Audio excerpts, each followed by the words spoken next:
It doesn't happen overnight. The bills pile up, credit runs dry, and you keep telling yourself, next month will be better. But what if the warning signs are already here? This series reveals true stories, alarming US data, and proven strategies to help you stop the fall before it's too late. He sat in his pickup truck, parked behind the gas station, staring at his phone's banking app. $4.23. That was all David had left.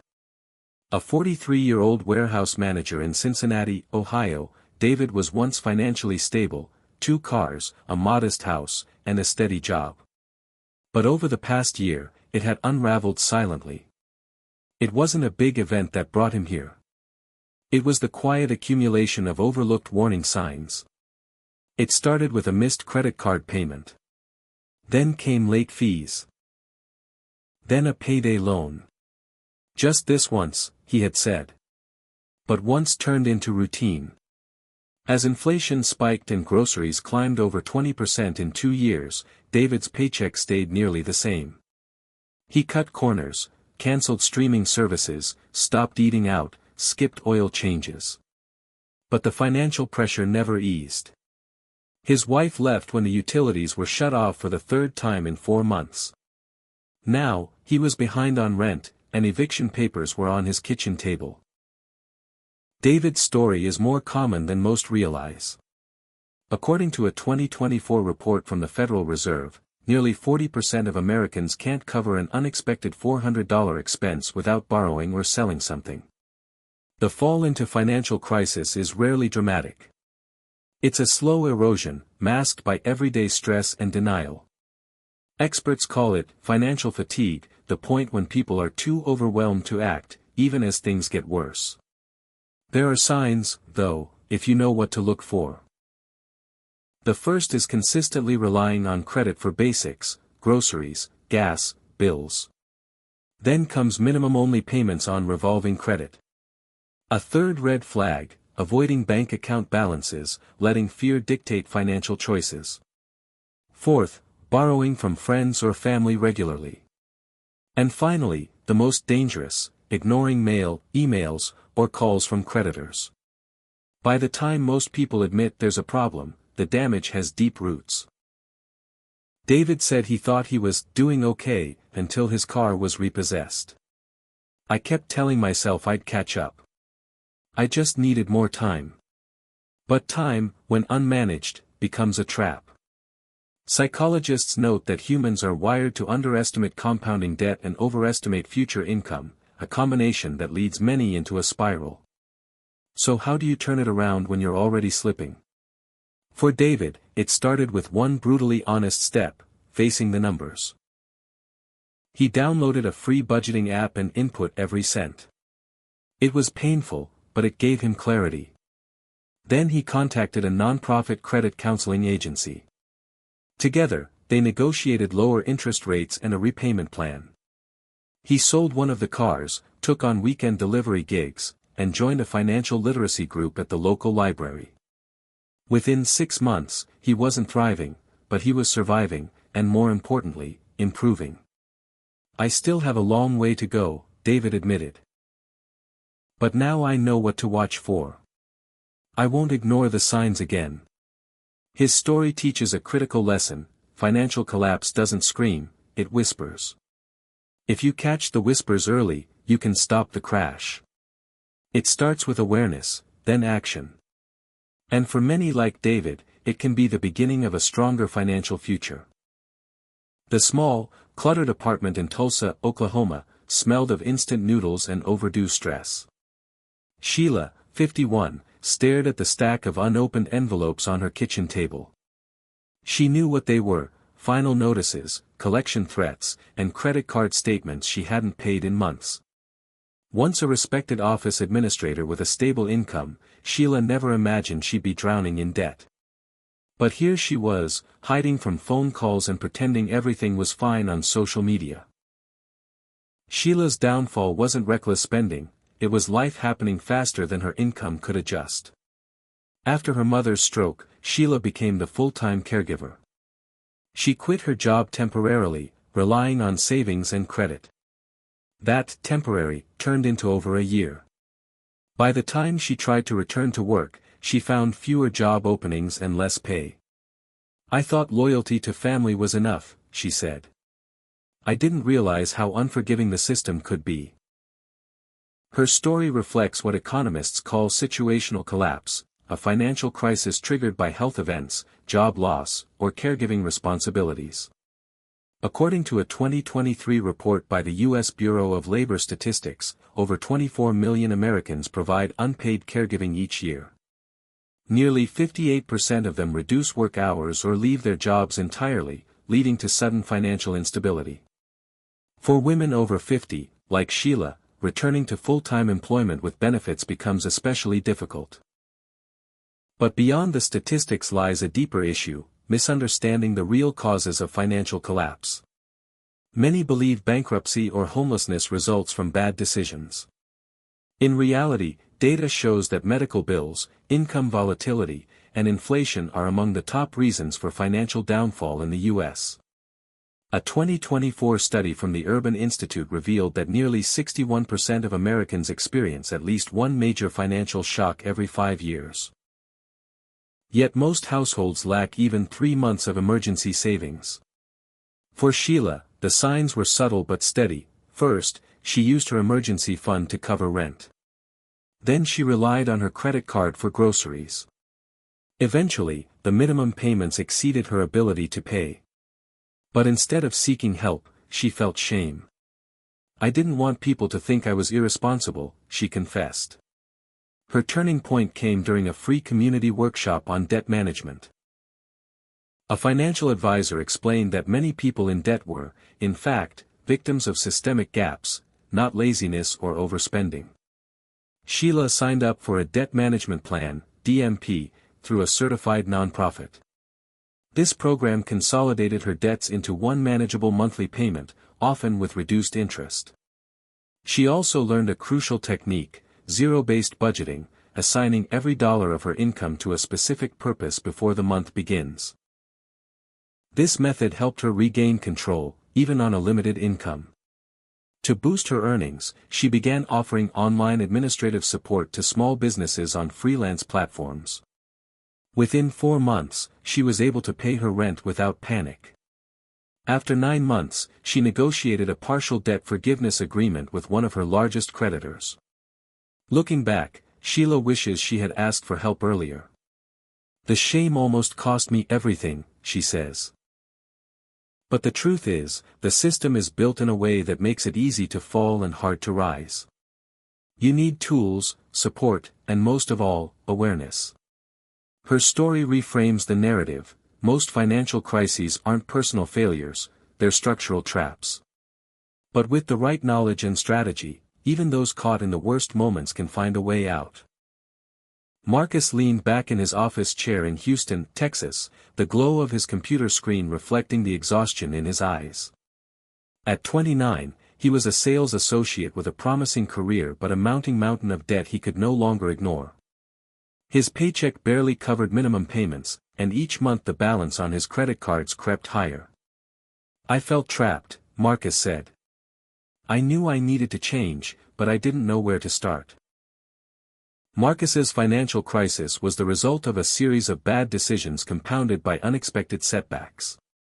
After graduating college with student loans, he took on additional debt to finance a car and rent in an expensive city. Then, during the pandemic, his hours were cut by nearly 40%, making it impossible to keep up with payments.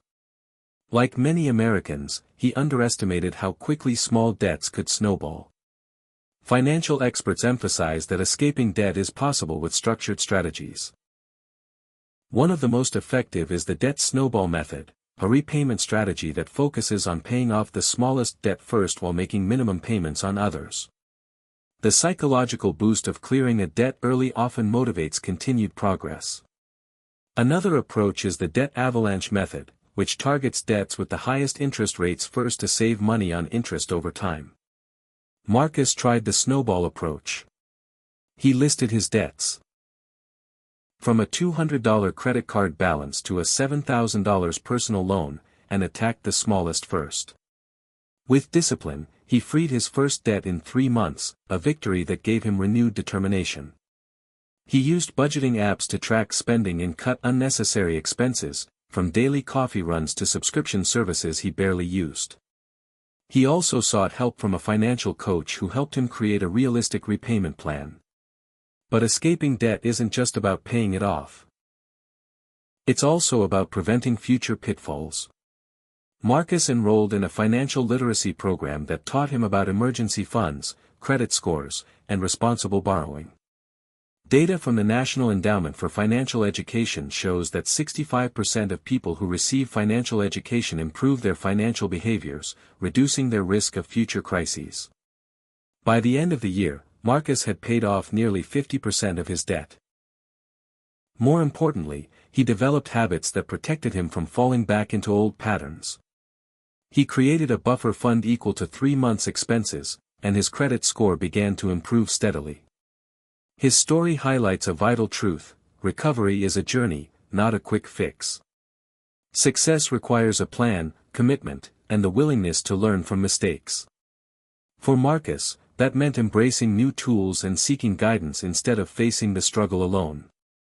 The key lesson: no matter how deep the hole, practical strategies combined with education and support can lead to financial recovery, and a chance to rebuild stronger than before. Linda sat at the kitchen table in her modest suburban home in Atlanta, scrolling through articles about financial freedom and success stories. At 42, she was a single mother of 2, juggling a full-time job and the chaos of raising children. Despite her hard work, she often felt overwhelmed by bills and uncertain about how to make her money work for her. "I knew I needed to be smarter with money," she said. "But I didn't know where to begin." Linda's struggle is common among millions of Americans who lack foundational financial education. According to a 2024 survey by the FINRA Investor Education Foundation, nearly 63% of adults in the U.S. are financially illiterate, meaning they struggle to understand basic concepts like interest rates, inflation, and budgeting. This lack of knowledge often leads to costly mistakes, high-interest debt, poor investment choices, and missed opportunities for wealth building. Realizing that education was her first step, Linda enrolled in a local community college's financial literacy course. The classes covered essentials: how to read credit reports, the power of compound interest, and strategies for budgeting effectively. One technique that resonated deeply was the 50/30/20 rule, which allocates 50% of income to necessities, 30% to wants, and 20% to savings or debt repayment. This simple framework gave Linda a clear, manageable plan for her finances. Beyond the classroom, Linda also embraced technology. Budgeting apps like Mint and Enab, You Need a Budget, allowed her to track expenses and visualize where her money was going. She began setting small, achievable goals, paying off one credit card, building a $500 emergency fund, and later increasing it to 3 months' worth of expenses. Education transformed Linda's mindset. She stopped fearing money and started controlling it. She learned to differentiate between good debt, like a mortgage or education loan, and bad debt, such as high-interest credit cards. Her confidence grew, and with it, her financial stability. Importantly, Linda's story reflects a national trend: financial education correlates strongly with economic resilience.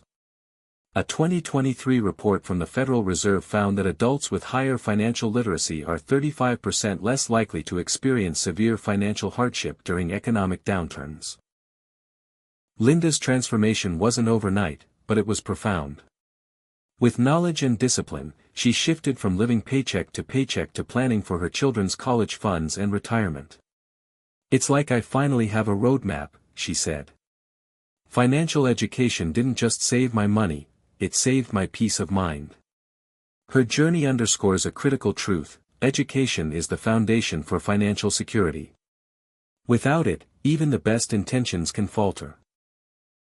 But armed with knowledge, anyone can avoid common pitfalls and build a future free from financial fear.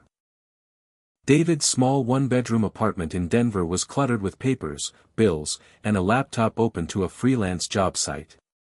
At 35, David worked full-time at a retail store but struggled to make ends meet. The mounting expenses of rent, utilities, and everyday costs pushed him into a corner. "I realized I couldn't rely only on my job anymore," he admitted. "I had to find ways to bring in extra income if I wanted to survive." David's story echoes that of millions of Americans who turn to side hustles and smart investments to stabilize their finances. With the U.S. labor market becoming more flexible but less secure, many workers find that a single income is no longer enough. According to a 2024 Gallup poll, nearly 45% of Americans engage in some form of gig work or freelance jobs to supplement their earnings. But not all side hustles are equal, and not all investments are wise. David's initial attempts involved driving for ride-sharing services and selling handmade crafts online. Though these gigs helped temporarily, they were unpredictable and time-consuming. Financial advisors emphasize that successful side income streams require planning and skill development. David decided to focus on scalable options with long-term potential. He took online courses on digital marketing and website design, skills highly demanded in the freelance market. This transition allowed him to earn higher-paying freelance contracts remotely. With consistent effort, he gradually increased his income, reducing reliance on unstable gigs. At the same time, David educated himself about investment basics. He opened a Roth IRA and started small monthly contributions, understanding the power of compound interest, a concept proven to grow wealth exponentially over decades. According to the Investment Company Institute, Americans who invest regularly are more likely to achieve financial security and retire comfortably. David also discovered the importance of diversification. Instead of putting all his money into one investment, he spread contributions across index funds, bonds, and low-cost ETFs. This approach minimized risks while maximizing potential returns. He credits financial blogs, podcasts, and books for helping him navigate these choices with confidence. His journey illustrates a critical lesson: creating additional income streams and investing wisely are essential pillars of financial recovery and growth. Relying on a single paycheck is increasingly risky in today's economy, but with knowledge and perseverance, anyone can build a sustainable financial foundation. Looking forward, David plans to expand his freelance business and increase his investments. "It's not just about making money," he said. "It's about creating options and freedom." That's how you break free from the cycle of financial stress. In a quiet neighborhood in Portland, Oregon, Maria sat at her desk reviewing her monthly budget. After years of financial ups and downs, she had finally found a rhythm, one that combined discipline, education, and smart choices. At 38, she was determined not only to recover but to build a secure future for herself and her family. "I realized it wasn't just about surviving anymore," Maria said. "It was about thriving and making sure I never felt powerless again." Maria's transformation didn't happen overnight. Like many Americans, she faced job losses and unexpected medical expenses that drained her savings. But she committed to creating a sustainable financial life by building an emergency fund, investing consistently, and continually educating herself. Studies show that Americans with at least 3 months' worth of expenses saved are 40% less likely to face severe financial hardship during economic downturns, Federal Reserve, 2024. She diversified her income streams, balancing a steady job with part-time freelance writing, and invested in low-cost index funds. Maria's story exemplifies the power of a balanced financial plan, one that prioritizes saving, investing, and preparing for the unpredictable. She also joined a local financial wellness group, finding motivation and accountability through community support. Experts stress that building financial security is about more than money, it's about mindset and habits. The journey requires patience and resilience, as setbacks will inevitably occur. But by cultivating good habits, tracking expenses, regularly reviewing financial goals, and avoiding impulsive debt, anyone can protect their financial future. Maria's experience teaches that the road to financial stability is ongoing. It's about creating systems that withstand shocks and empower growth. As she said, it's not a destination, it's a lifestyle. And once you embrace it, you gain freedom. Her story is a hopeful reminder: with the right tools and mindset, financial recovery is achievable, and maintaining it ensures lasting peace of mind.